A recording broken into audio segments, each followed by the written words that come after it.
Ladies and gentlemen, welcome to the SAM Society. My name is Lia Genovese and I am a member of the lecture committee.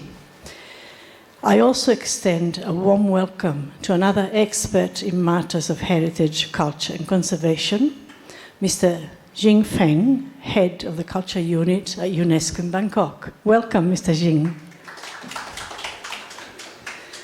The SAM Society offers lectures, study tours, concerts and heritage conservation events, all detailed on their website, www.thesamsociety.org. And now I provide a few details about forthcoming lectures.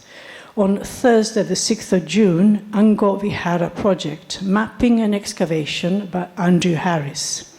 On Thursday, the 20th of June, The Mighty Mekong by Massimo Sarti.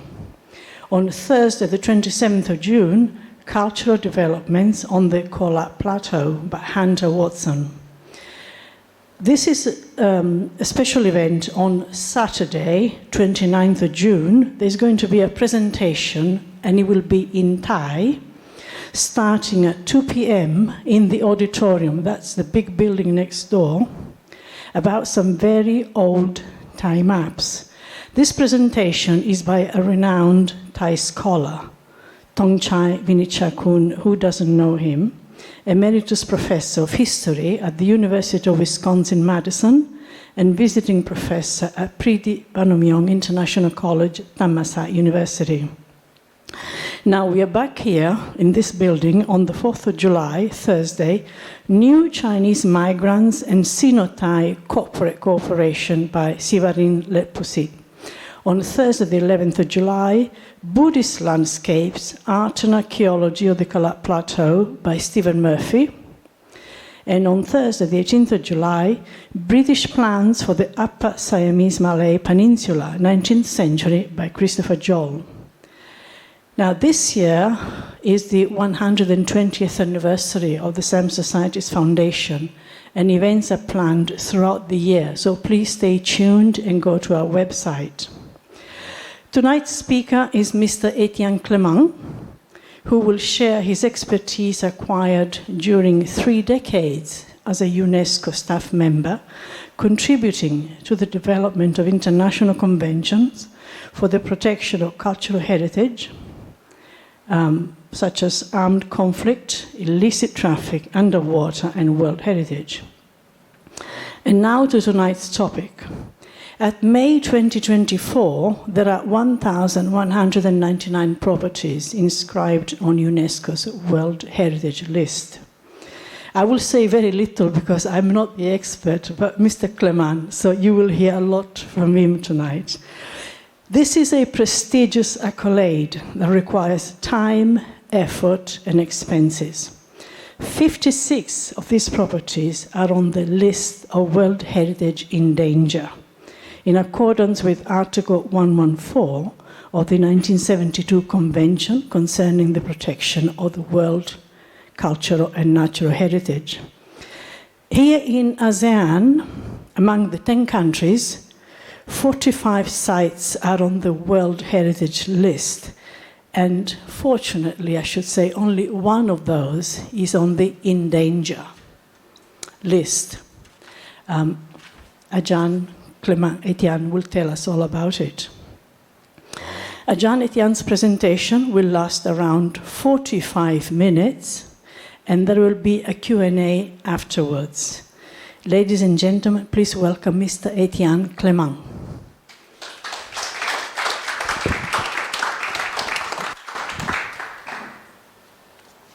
Good evening. Thank you very much, Lia, for this introduction, and thank you for the SAM Society to invite me again to share a few thoughts with you about issues related to cultural heritage. Tonight we'll speak about cultural heritage in danger, and in particular what is called World Heritage. We'll speak about 56 world natural and cultural sites which are considered as of outstanding universal value and which are actually included in an official list called List of World Heritage in Danger, with capital letters, established by a committee, the World Heritage Committee, and in conformity of an international treaty, which is the International Convention, the World Heritage Convention of 1972. So we're going to speak about something very official, very established. There's nothing to do with the wonders of the world, for instance, that you can see on social networks from time to time. That's an official list established according to a very legal framework. The secretariat of that list is ensured by the United Nations Educational, Scientific and Cultural Organization, UNESCO. So that's what we're going to talk about. The city, the very sad fate of the city of Aleppo in Syria, or of this monkey in the Virunga National Park in the the Democratic Republic of Congo. All that as a legal base, and currently 195 countries have decided to join the World Heritage Convention and ultimately, we'll see, to submit cultural or natural site to go on the World Heritage List. But where does it come from? It came basically from two separate citizens' movements, which emerged, we could say, roughly at the beginning of the 20th century, which is a movement on the preservation of cultural sites, and another one supported by a completely different group of people who were very keen at supporting nature conservation. The interesting pattern about the World Heritage Convention and the lists that we are going to speak about is that the World Heritage Convention does actually links these two concepts of cultural heritage preservation and nature conservation into a single legal international instrument. So these instruments recognize the links between culture and nature, the need to preserve the balance between the two. In 1972, that's more than 50 years ago, it was quite a progressive approach to link these two movements together. Because the two citizens' movements that are still very strong behind protection of cultural heritage and behind natural heritage are still two separate movements, as we will see. How does that convention of 1972 work? Well, it is under the convention that is established the well-known World Heritage List. Leah mentioned that currently 1,199 sites all over the world are on that list. To end up on the list, each state party to the convention is invited to propose sites, which will perhaps ultimately join the list through a nomination process. And that which will involve the issuing of a management plan, a support and a review by UNESCO Secretariat, and an evaluation by advisory bodies. And these are the two bodies which are non-governmental, ICOMOS and IUCN, the acronym of International Council of Monuments and Sites, and IUCN, International Union for Conservation of Nature. These are the two citizens' movement, non-governmental bodies, which are going to work side by side an international organization, a UN organization, UNESCO, to actually facilitate the inclusion or the rejection of the proposed site on the World Heritage List. So it's an interesting process which will end up in having cultural and natural sites all over the world on the World Heritage List. The World Heritage List, I told you 195 states have joined the convention. But to facilitate the inclusion of sites on the list, the World Heritage Committee only comprised 21 of them, which are elected by the 195 countries every 2 years. Currently, those on the screen are members of the committee, but they change every 2 years. Thailand is a regular member of it, but not this year. But it has been a member many times. The World Heritage Committee meets once a year. This year will be New Delhi in July. And basically its work is to decide to include a site in the list, or to decide to defer it next time, to reject, if there's not sufficient ground, the proposed, and several other things that we'll go through. So it's a very governmental-led process, although 2 non-governmental organizations are involved. To give you more detail about the number of sites on the World Heritage List, 933 are cultural, 227 natural, 39 mixed, 48 are transboundary, and last but not least, the very topic of tonight, 56 are officially declared in danger. I would add that 3 have even been delisted. Among those not delisted, not in danger, some are very famous, as those on the slides. Less famous, perhaps, like the Pew ancient cities in Myanmar, included in 2014. Those extremely famous also, Himalaya and Iguazu Falls. The one on the right is the Komodo Island. Some are mixed, meaning that they have both a natural and a cultural dimension, like this site, Trang An in Vietnam on the left, and the other one in Australia, which is a combination of a rock formation together with a site of traditional and spiritual activities. Some are transboundary, like the Iguazu waterfall, which actually have been proposed by both Argentina and Brazil. The common point between all these sites that they have to be of outstanding universal value. And this shows a little bit the philosophical approach of the World Heritage Convention and the World Heritage List.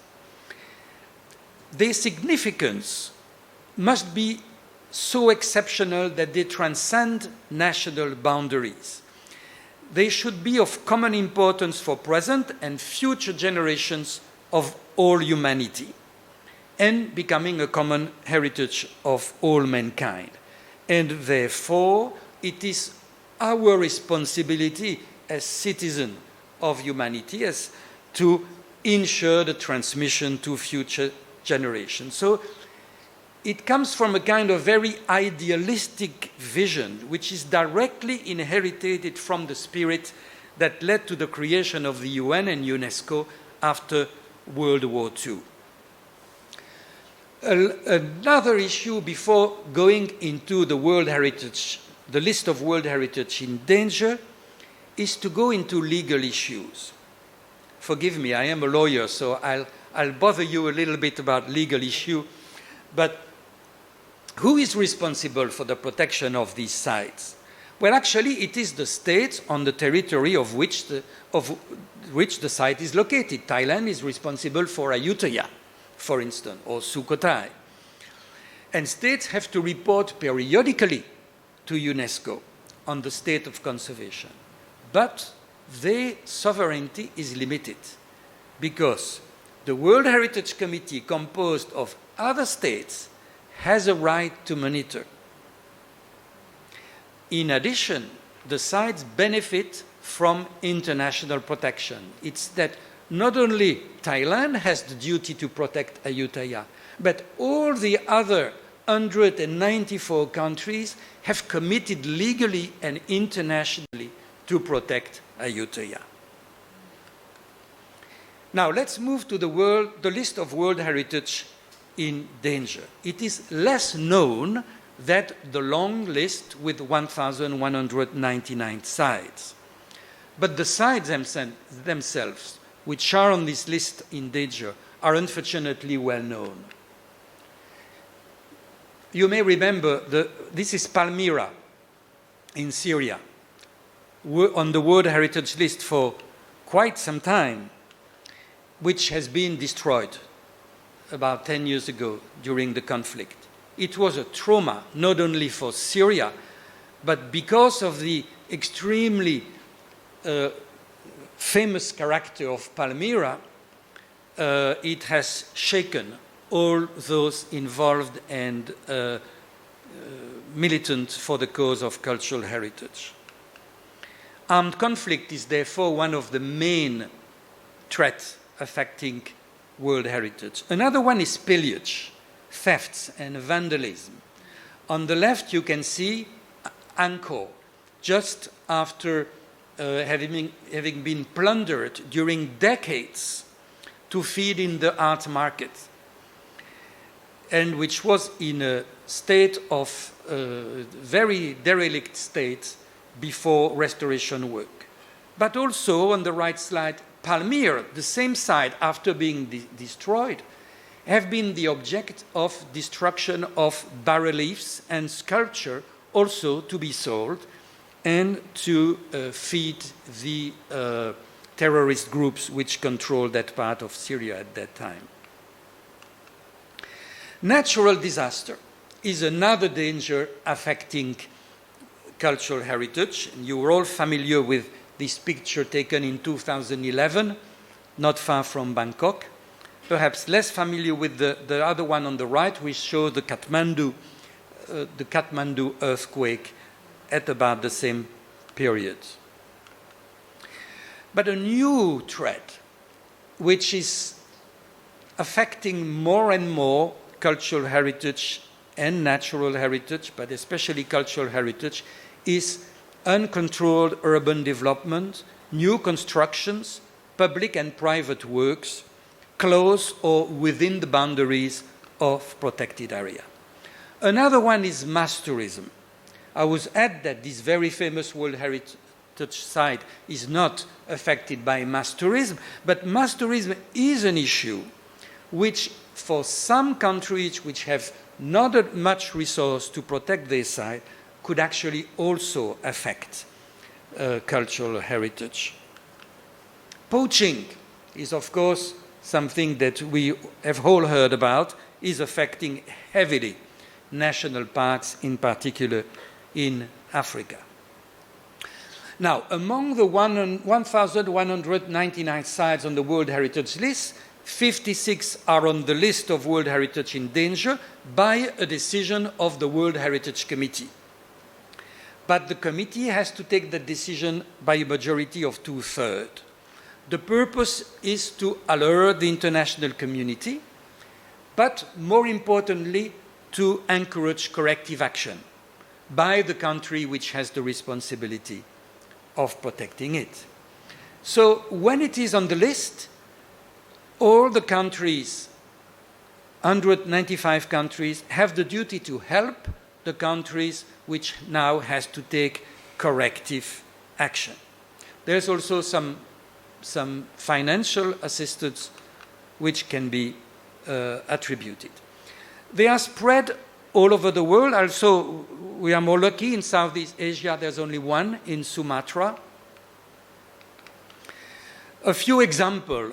I put here only the most famous of them, like, surprisingly, the Historic Center of Vienna. It's a bit surprising, but it is. Damascus in Syria, you will not be surprised. The Everglades National Park in the US is also on the list. There's many others.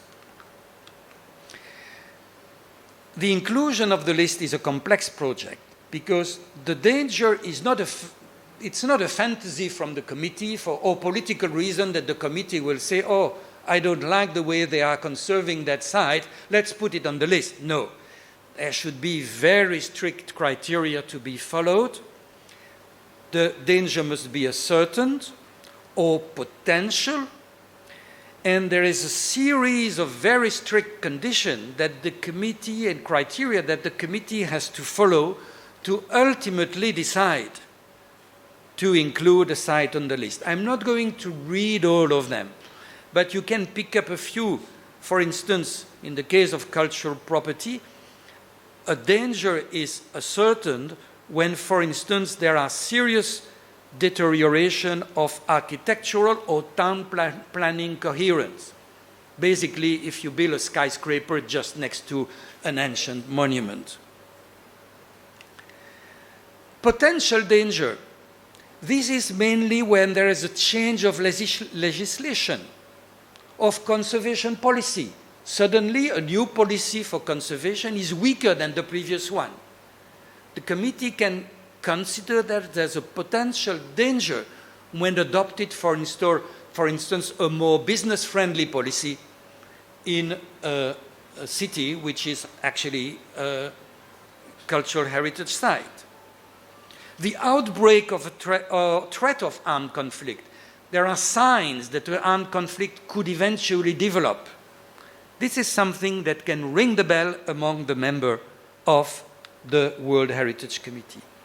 Similarly, for natural site, a decline of the population of endangered species, for instance, poaching, an increase of poaching, human encroachment, something which unfortunately is a reality in many countries.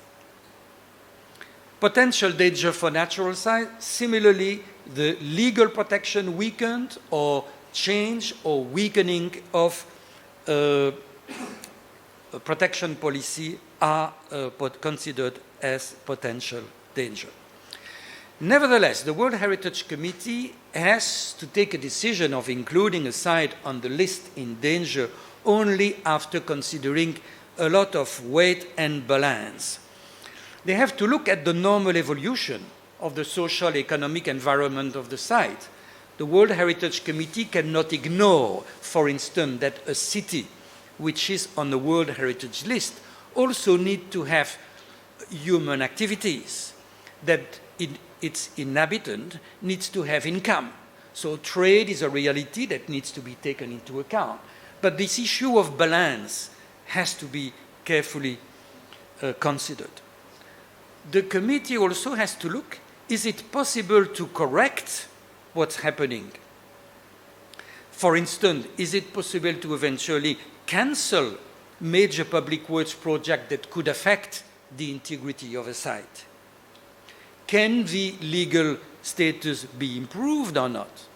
And if the response is no, then the danger is not only potential, but it's almost certain, and I'll come to that at the end of my presentation. So, in a way, putting a site on the list in danger cannot be perceived as a sanction. Some countries do actually ask a site to be put on the list of World Heritage in danger. And that was the case of Cambodia with Angkor in the 80s, or Iran for BAM after an earthquake. But I must admit that through my experience, but my colleague Jing Feng may tell more about that, a number of countries find it more a kind of dishonor to have a site in the list.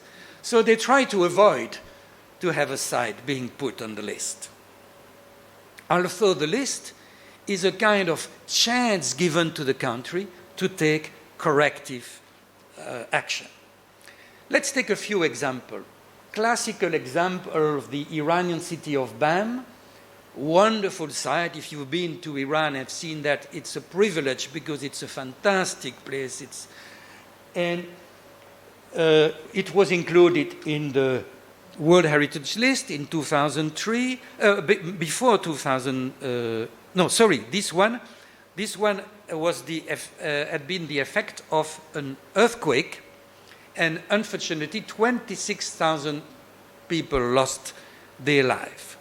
So the government of Iran asked and was successful in having the site put in the World Heritage List because of its obvious outstanding universal value, but also simultaneously to the list of World Heritage in danger. And important funds could be mobilized. Another case and another circumstance is armed conflict. And I'll be a little bit longer about this case because it tells a story on how this list of World Heritage in danger can potentially be useful for the reconstruction. In Mali, the towns of Djenné, Timbuktu, and the tomb of Askia in Gao were three sites included on the World Heritage List and were put when security issues started to emerge. The World Heritage Committee considered that potential danger of armed conflict was there. And they decided in 2012 to put two of them, Timbuktu and the tomb of Askia, on the list in danger. Why? Because at that time there were armed groups uncontrolled by the government or by anybody who were involved in deliberate destruction of that heritage. In 2016, the old towns of Djenné, also in Mali, was put on the World Heritage List in danger. This inclusion did not prevent damage to happen, as you can see on that picture, but it opened the way for large-scale funding for the restoration. So money was actually available, and the government of Mali, with the support of UNESCO, did a tremendous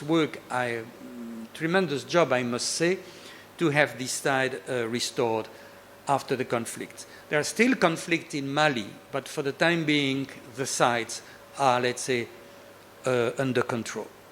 But the cherry on the cake is that for the first time ever, the International Court of Justice in The Hague took a decision convicting an individual for directing the attacks that destroyed partly those three monuments. For the first time, it was among the first cases where destruction of heritage was prosecuted as a crime of war. And that is certainly true, the fact that because of the convention, the list of World Heritage in danger, an international mechanism of awareness and of response had been put in place and was functioning. You can see here the population and the workers in Timbuktu repairing the site thanks to the funding of the World Heritage Fund, and as it looks nowadays. That was a success story. Another story is less of a success story. That is the site of Bamiyan in Afghanistan. Bamiyan is also an outstanding site, Buddhist site in Afghanistan, which was at a time about 15 years ago suffered from abandonment, but also of military action and dynamite explosion for various reasons. It was not protected by any treaty, not even another convention, which is the Hague Convention for the Protection of Cultural Property in the event of armed conflict. So it was actually destroyed, and this is a very rare picture of the voluntary destruction by the authority, by the government having at that time the authority on the site. UNESCO, although it didn't have a mandate under a treaty to do so, did a lot of advocacy to try to avoid that, but was not successful in protecting the site. Nobody actually was successful. after the conflict, after a change of government in Afghanistan, the new government in place did ask the site to be put on the World Heritage List and on the list of World Heritage in danger. You will tell me, but it was gone. Well, yes, 90% was gone of the Buddhist statue that was there. But the setting is still there. The significance is still there. And it has been accepted to be on the list because of this importance and outstanding universal value of the setting of the site and its significance. I spoke also earlier about urban development. Beside natural disaster and beside armed conflict, urban development is a growing concern. The population, as you all know, in the world is increasing. And for instance, this little town of Zabid in Yemen. Yemen is quite an underprivileged country. It's also in a situation of armed conflict, but it has sites on the World Heritage List. And this historic town, urban development has led to actually replacement of ancient houses by concrete building. So it has been put on the list of World Heritage in danger for that very reason.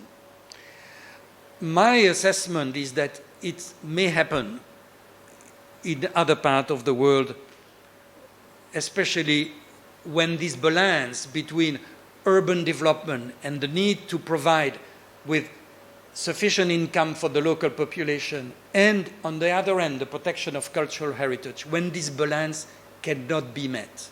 And that is something that needs to be monitored closely, very closely. Perhaps the most concerning issue, I would say, is the protection of natural sites during armed conflict. And that is a huge challenge, in particular in Africa. If you remember the map of the world, the site of the World Heritage Sites in danger, you may remember many were in Africa. And that's particularly due to poaching aggravated by armed conflict, plus the presence of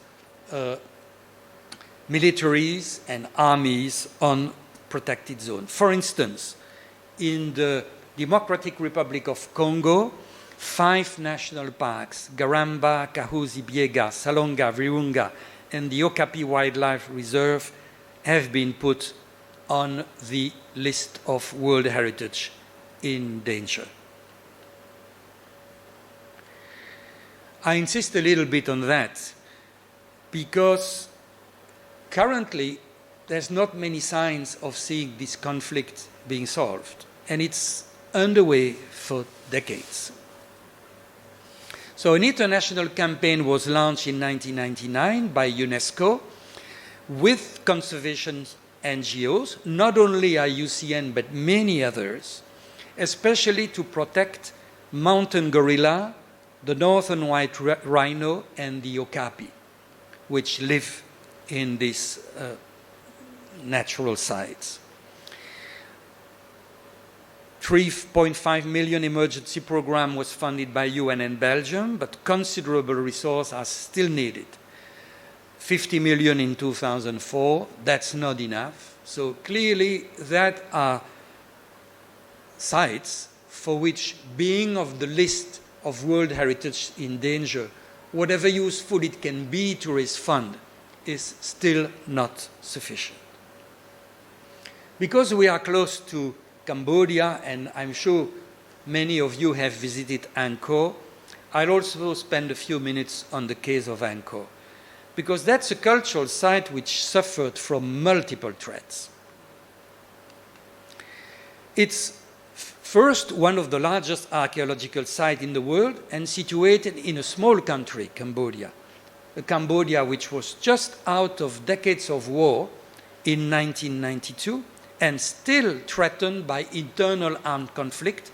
The country was led by 4 factions controlling each part of the country. Pillage was rampant, vandalism, neglect was general, absolutely lack of management, not a single architect, not a single engineer was still in the country at that time.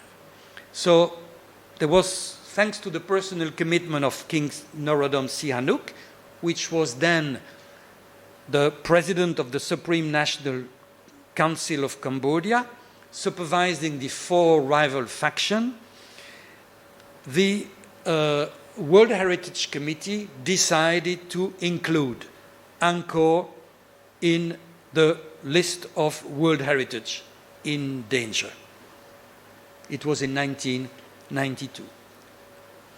It is an exceptional response to an exceptional situation on an exceptional site, because at that time Angkor did not respond to any of the conditions that would normally lead to an inclusion. The country, Cambodia, was faced with very sharp deadline. In a few years, they had to enact adequate protective legislations, adopt a management agency, establish boundary for the sites, define buffer zones, and support the establishment of an international monitoring mechanism. And all that was done very rapidly. 1993, first international conference on Angkor in Tokyo, creation of an ICC, of an international coordinating committee for safeguarding Angkor, and a genuine international cooperation which still continue nowadays. The boundaries were established, as you could see on that slide, in 1994, an authority called Apsara Authority, 1995, a legislation, and a campaign against pillage. At that time, I was a junior staff in UNESCO, and I was involved as a lawyer in the multidisciplinary operation, which involved the legislation and the fighting against pillage. I was in charge of the legal aspect of fighting against pillage.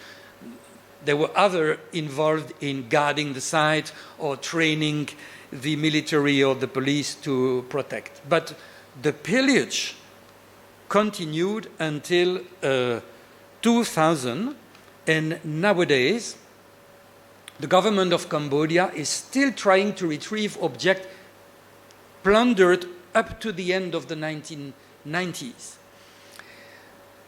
Finally, in 2004, the World Heritage Committee considered that there's no longer any reason for Angkor to be on the list in danger, and it was transferred from the list in danger to the normal list. Another case which I like to say a little bit is Shakrit Siap. I don't know if some of you have visited that site in Uzbekistan. It's on the Silk Road. It's over 2,000 years old. And it was put on the World Heritage List, the normal one, in 2000. However, in 2016, there has been considerable urban changes in Shakrit Siap for developing tourist infrastructure, and to the point that the site, the surrounding of the site, was considerably transformed and considered as irreversible. I also was involved indirectly in this issue because the World Heritage Committee wanted a committee similar to the one in Angkor to be established in order to advise the national authority to actually adopt measures that could avoid the site being simply delisted because of these irreversible changes. And unfortunately, contrary to the situation of Angkor, this intergovernmental committee, advisory committee was not as successful. It doesn't mean that the government of Uzbekistan is not taking corrective measures. I think it's quite active to do it, but there's still a lot to do. When it's destroyed, it's difficult to actually, you cannot rebuild identically. It will have lost its authenticity. So there are other means of, let us say, remembering the place, but damage is done. Nevertheless, the site is still under monitoring by the World Heritage Committee, so to be followed. Odessa, of course, no need to explain to you why I'm speaking about Odessa in Ukraine. It's a fantastic place. It's because of the war in Ukraine, the World Heritage Committee adopted an accelerated procedure in view of the threats to the city. So they noticed, of course, a potential danger, but at a certain stage, they also may say that it's a certain danger when shelling, bombing started to happen. So it was included in January 2023 in the list of danger. Unfortunately for Ukraine, two other sites that were already on the World Heritage List, Saint Sophia Cathedral in Kiev and the city, the historic center of Lviv, which were on the list for quite some time, and at a certain stage there was a feeling that they were not threatened. Well, finally, they were also threatened. The potential danger became a certain danger, and the list were also put on the list of danger. So that's very recent, because that was done in September 2023, despite the measures taken by the Ukrainian authorities. The case of Ayutthaya, I reassure you immediately, Ayutthaya is not on the list of World Heritage in danger, but it's just for the sake, because we are in Thailand, and because in a way I was also indirectly involved. It's in the list, the normal list since 1991, but we all know, if we've been in Bangkok during the last 15 years, that flooded affected all of us, but also Ayutthaya. And because of the fragility of Ayutthaya, the day of the flooding, the Royal Thai government alerted the international community.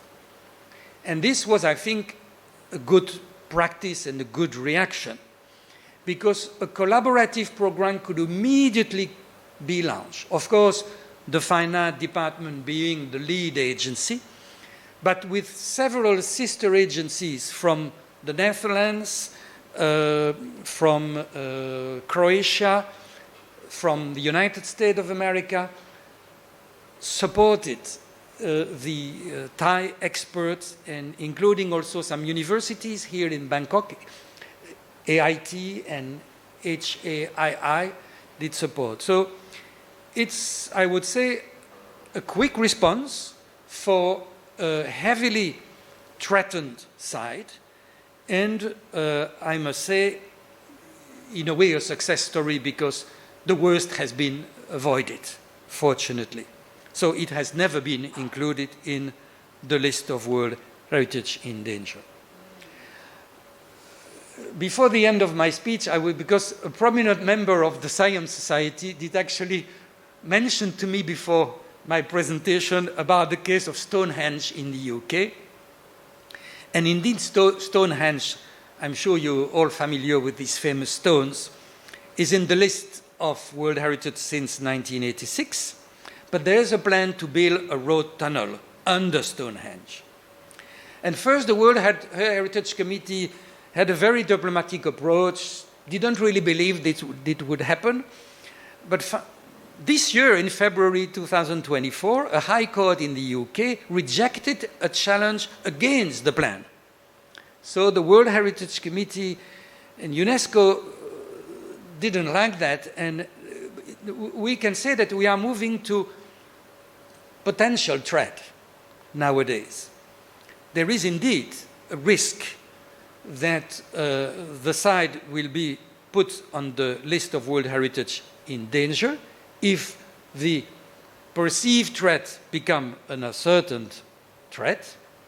And this could be, and I'm quoting several press releases in the UK, could be seen as an international embarrassment. Indeed, the list of World Heritage in danger is reviewed regularly. A site is not on the list forever. So the World Heritage Committee look at this site annually and may decide to keep it on the list, to delete it from the list, to have the site returning to the normal list.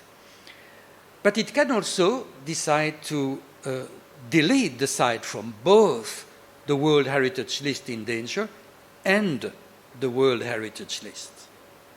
And this is, of course, very serious because all the benefit that a country can have in having one of its prominent natural site or cultural site on the World Heritage List, all this benefit is gone. But that happens if the site has deteriorated to the extent that it has lost this famous outstanding universal value, which was the reason for the inclusion. This is also the case when the country has not taken the corrective measure that the World Heritage Committee has asked it to take. So this is something that the countries have to be very vigilant on. For the time being, 3 sites have been delisted. One in Germany, the Dresden Elbe Valley, delisted in 2009. The Arabian Oryx Sanctuary in Oman, delisted in 2007. And in UK, Liverpool Maritime Mercantile City. The Arabian Oryx Sanctuary of Oman was a World Heritage Site in 1994, but poaching and habitat degradation has nearly wiped out the population of oryx, the animal that you see on the left slide. The government also decided to reduce the protective zone by 90%. It was the first site to be removed from the World Heritage List. At that time, almost no oryx left. You may have heard about Dresden because it has been the subject of quite a lot of passion in Germany in particular, but in Europe, in the whole of Europe also. It was delisted in 2005 due to the construction of a bridge on the river Elbe. But the city of Dresden is one of the most ancient and most well-conserved city in Germany. So it has been a trauma for a part of the German population that the bridge was actually constructed despite the fact that UNESCO put it on the list of World Heritage in danger in 2007. So clearly, the warning by the inclusion on the list in danger has not been efficient, and the site was deleted and the bridge was open. Another site is Liverpool.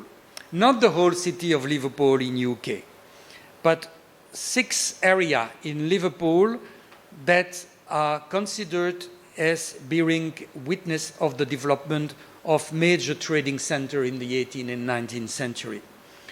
It became a World Heritage Site in 2004, but in 2012, the World Heritage Committee had to include it in the list in danger because of a first development project called Liverpool Waters, which was affecting the authenticity of these 6 parts of the city. There was a warning in 2017 that the site risked to be delisted, but in 2021, the Liverpool City Council adopted another new development project. So the World Heritage Committee, without almost no hesitation, did actually delisted the site. Now, at the end of my presentation, you may ask, okay, this is very nice, but what can I do? Well, actually, surprisingly, we all have a right to write to the World Heritage Committee to complain about a threat on a World Heritage Site. I put here the address, and if the site were in Asia, it would ultimately arrive on Mr. Jin Feng's desk when he was in charge in Paris. But everyone has the right to complain. It doesn't mean that only your voice will be heard, but there is this possibility of everyone to call attention of a threat. So this is, of course, led to the ultimate reason why the World Heritage Convention was said. So in conclusion, we are clearly with this mechanism in a heritage of the post-World War II. Countries had indeed to derelict a part of their sovereignty for the sake of the whole of humanity. The mechanism involved these two lists. The systems has some limitation. Some countries are more equal than others by the fact that they have resources to address this threat. Some do not, especially in the case of armed conflict and to address the threat of climate change. Will this institutional system survive? Yes, if it is backed by future generations. It means that education on protection of cultural and natural heritage is a must for educators nowadays. And supporting the action of citizens through the numerous NGOs flourishing all over the world for the sake of cultural heritage and natural heritage is also a must. They need to be supported, and governments have to support these citizens' movement. Otherwise, the system will not perpetuate. Thank you very much.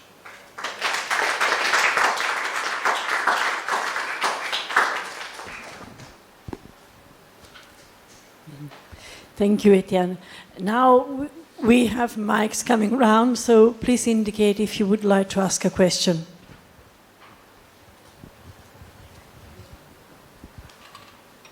Yes, my name is Margaret McMillian, and I'd like to ask you, how do you balance safety and preservation? And an example is when I visited Cusco in Peru, a number of us in our group noticed that the cobblestones on the sidewalks were very smooth. And I'm not saying the cobblestones should be removed, but maybe they needed to be roughed up a little bit to be safer. Our response was just to wear tennis shoes the next day. But how do you balance that question? Yes, indeed, for site managers is probably duty number one. Safety for the site itself, safety for the visitors. And I guess you thought about safety for the visitors. Yes, indeed. So clearly, a good site manager is a site that is a manager who is able to make this balance efficient. If not, indeed, that's certainly training needs to be addressed. There are a lot of possibilities to do so. Some part of sites can be off limit for visitors. A site can eventually be declared, they may decide to orient the site to the visitor to some part of the site on one day, on other part of the site on another day, so that monitoring of the path can be done. But clearly, it's the mission and recommendation to managers goes into that direction.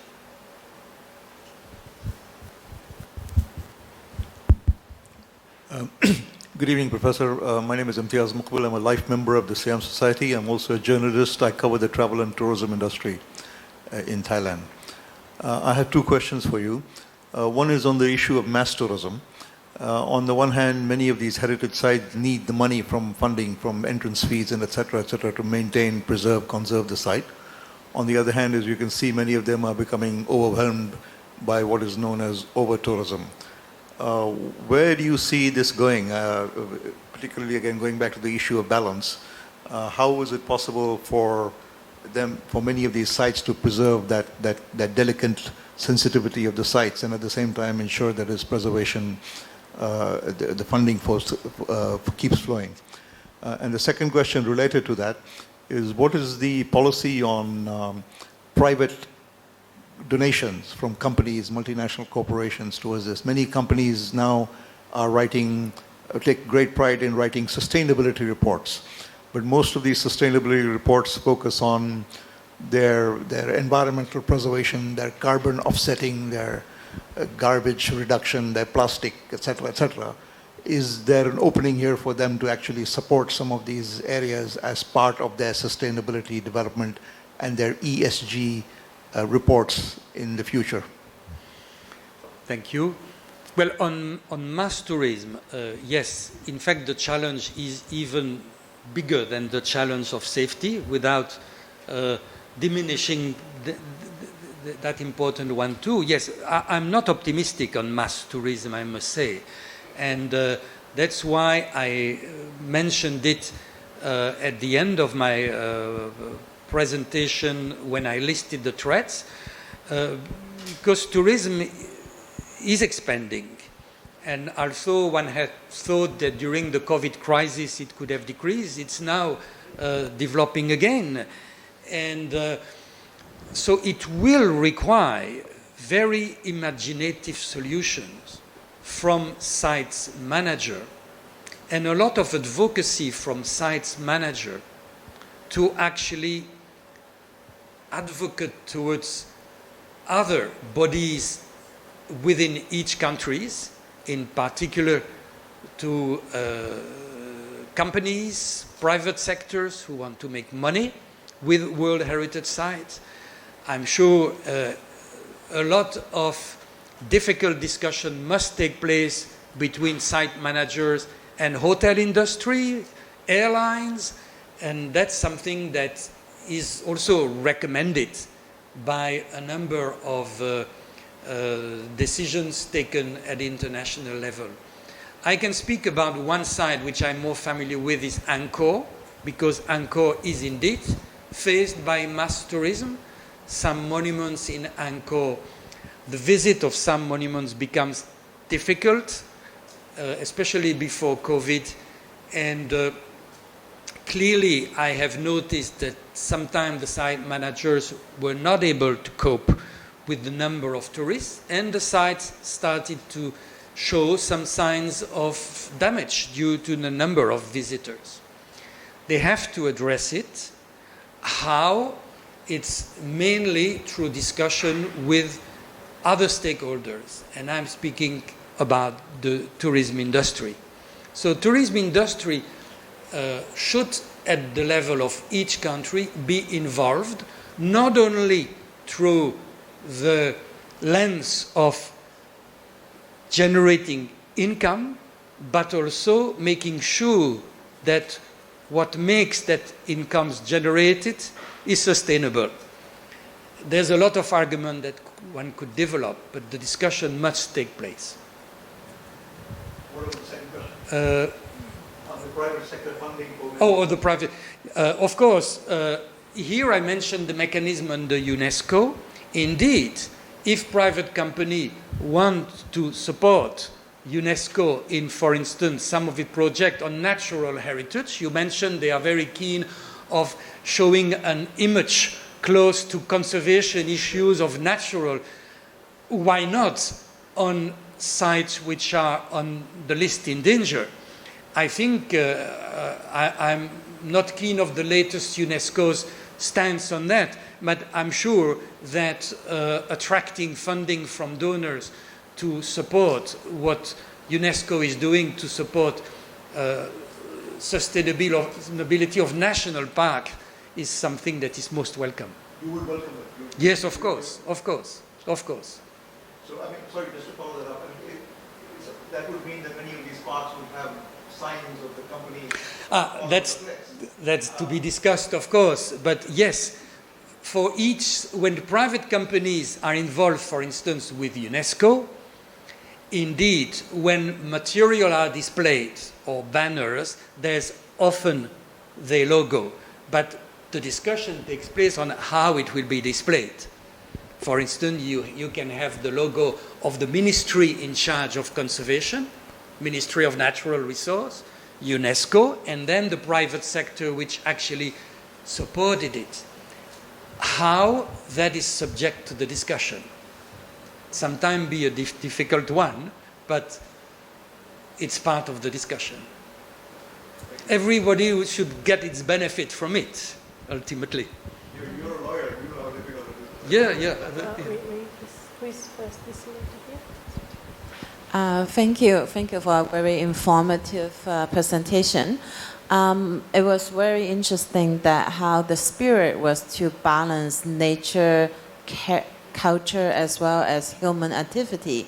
I'm just wondering, are you aware of any lists that could have made it into the list, but it was ultimately withdrawn or not considered because of the development of dams?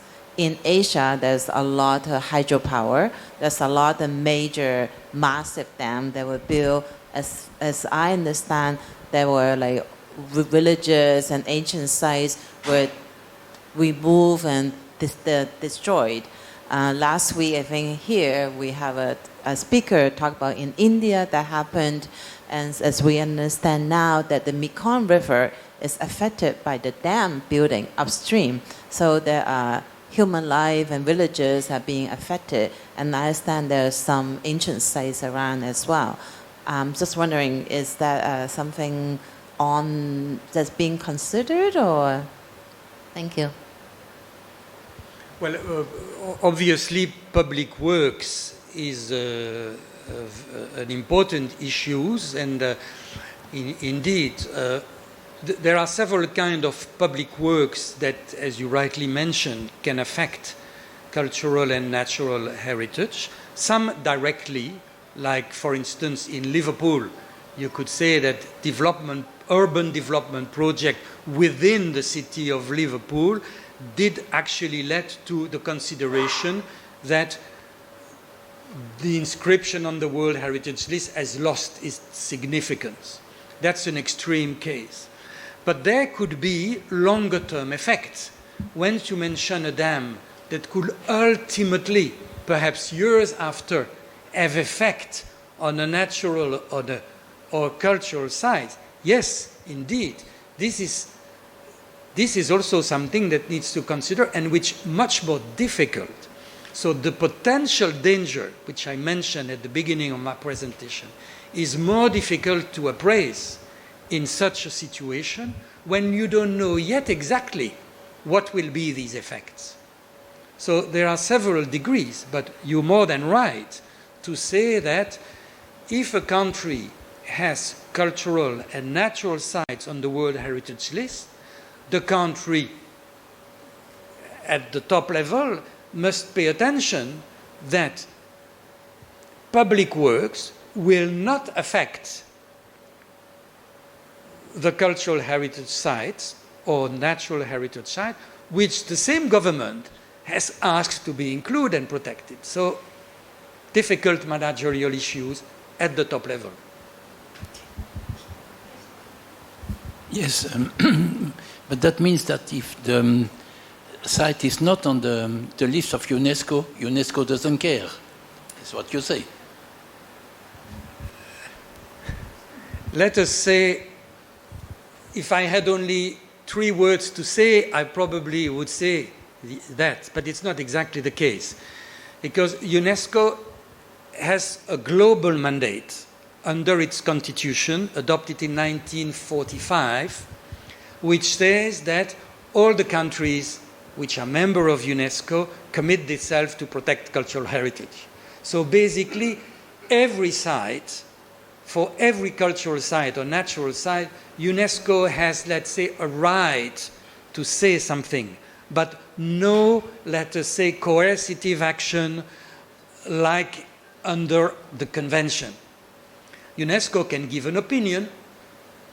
I mean, a UNESCO staff can say an opinion to a civil servant, or you should preserve that monument, or you should not do that public work. But the government could say, okay, thank you very much. I will take note of what you say, and nothing will happen. I think the lady over there asked the question I was going to ask, but I have another one. You mentioned 195 countries that belong to the World Heritage Organization. Are there any significant countries that do not belong to it? Who do not? Are there any significant countries that do not belong to that 195 group? No. Okay. No. I'm looking at Jing. Is there any? I don't think so. 95 is already almost 195 already reached its universality, I say. So there are no country included. Okay.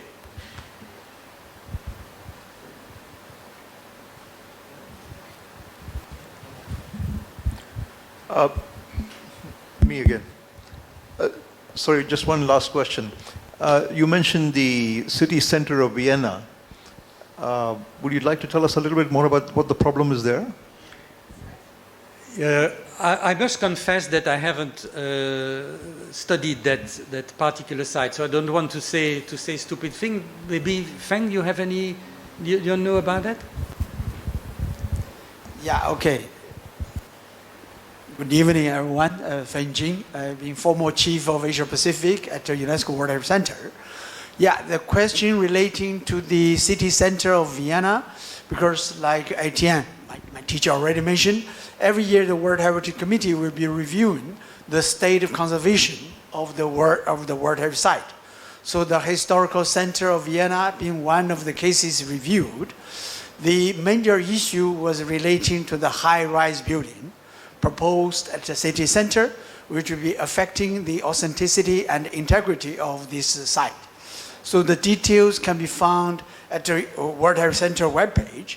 But then when the committee reviewed this case, there are also recommendations adopted in line with this. We call the preservation of historical urban landscape. This was a UNESCO recommendation adopted in 2011. The aim is really to preserve not only in the city center as such, but also the historical urban landscape associated with the traditional historical centers.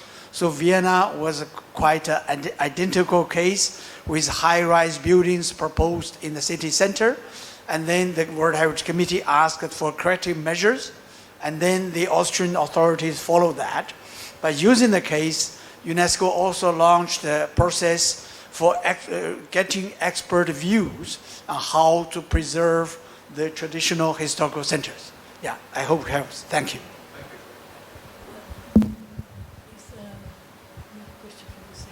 Sorry, one more question. Given the situation in Myanmar right now, with the civil war, with the bombings, is there any site that in Myanmar that's right now under review due to the damages? None are on the list of World Heritage in danger. Whether the World Heritage Committee has perceived the potential danger, I'm again looking at Feng, who was the one dealing with that file. Okay, thank you. It's a good question because the situation in Myanmar now we call PCPD, post-conflict and post-disaster situation. There are two World Heritage Sites in Myanmar, Pagan and the Pure Asian Cities, as Etienne mentioned. The World Heritage Committee, during its annual meeting, will be reviewing the state of conservation of the sites. State of conservation means the health condition. the Bagan is now under review by the World Heritage Committee. In September last year, the World Heritage Committee adopted the decision relating to the state of conservation of the site and requested the authorities to follow up on some measures. In particular, like as some of you know, in May last year, there was the Cyclone Mecca. Cyclone Mecca attacked Myanmar, and some parts of the site being affected. So the state of conservation being reviewed, and I think the World Heritage Committee has been requesting the authorities to take some action. But again, as I said, the situation is a bit complex because now at the UN level, there is a UN resolution adopted in New York. So UN is taking priority action on the humanitarian basis. So the safeguarding of heritage, we are closely following up on that. Like in the case UNESCO Bangkok, we launched the Heritage Emergency Fund to support civil societies in Myanmar, like the National Architects Association, the National Archaeologists Association, to take some very basic measures for the safeguarding of heritage, like inventory, like documentation. But major operations really, I think, as Etienne correctly mentioned, depends on the prime responsibility by the state party. In this case, Junta has not been recognized by the UN system as a responsible authority. So thank you. I have a... Can I ask a quick question? Anybody who feels they can answer. Do you see now, because of these sites ending up on the endangered list and threatened with delisting, do you see possibly a reassessment of the buffer zone principles that underpin an inscription? Do you see, for instance, the buffer zone being extended in order to cover future development which might threaten a site with the danger and delisting? I think the buffer zone principle has not been reviewed for a while. Let me give my own opinion. Indeed, the buffer zone remains a very delicate issue, in particular when matching this balance between the needs for conservation and the development, and in particular in cities. In a way, if I were a manager of a city, a mayor, I would think it twice before suggesting my town to be on the World Heritage List because of all these limitations in the protected area and in the buffer zones.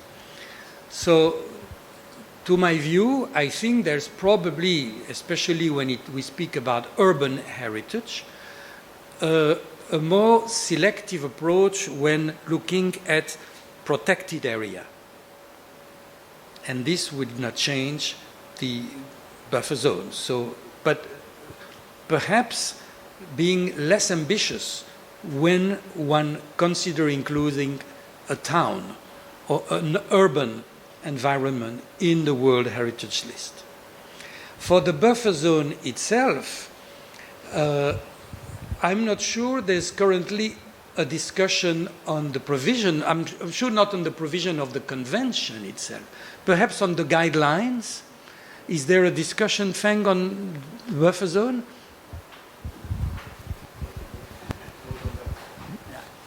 Thank you, Etienne. Really, I think this the question or the definition relating to buffer zone.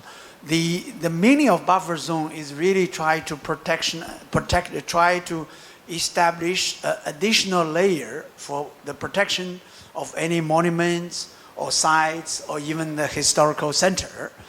As per se, the concept of buffer zone being reviewed as a dynamic process at the World Heritage System.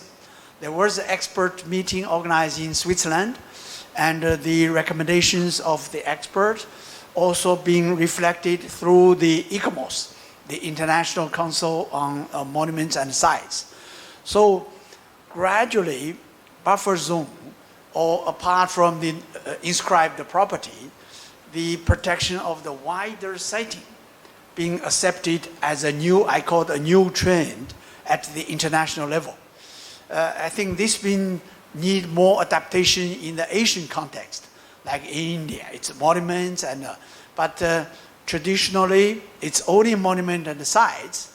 The buffer zone concept being introduced through the World Heritage System, so this can provide an additional layer for protection. So, true, in brief, the buffer zone definition has been more and more expanded to the protection of the wider setting. Yeah. Thank you. I think we'll now, if you have some more one comments. question. Oh, sorry. Thank you very much.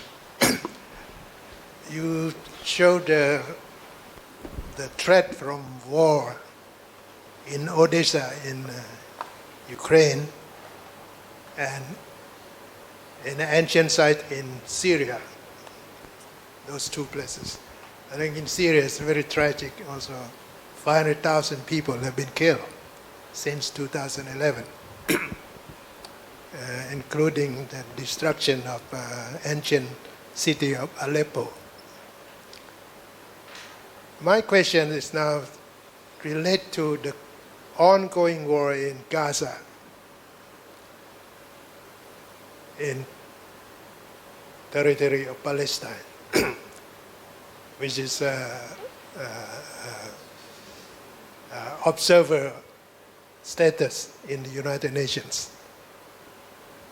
As an observer, can Palestine propose their site to be on UNESCO World Heritage Site? This question one. Second one, the destruction of Gaza by Israel since October. I've been following up the damage to ancient buildings like Christian church, very old building. Does UNESCO has Palestine proposed any site from Gaza area? They need protection. And if they have proposed for protection, what has been the measure to negotiate peace among Palestine and Israel? And, of course, United States too. Because in Syria it was USS, and not USSR, it's Russia, right? But in this case it's United States. Thank you. Thank you for your very important question. In fact, you may have seen that I haven't mentioned anything about the conflict in the Middle East, because indeed the aspect on the protection of cultural heritage is very important and is still ongoing. But yes, there are sites proposed by Palestine on the World Heritage List, and there is even on the list of World Heritage in danger. For instance, the city of Hebron is on the list.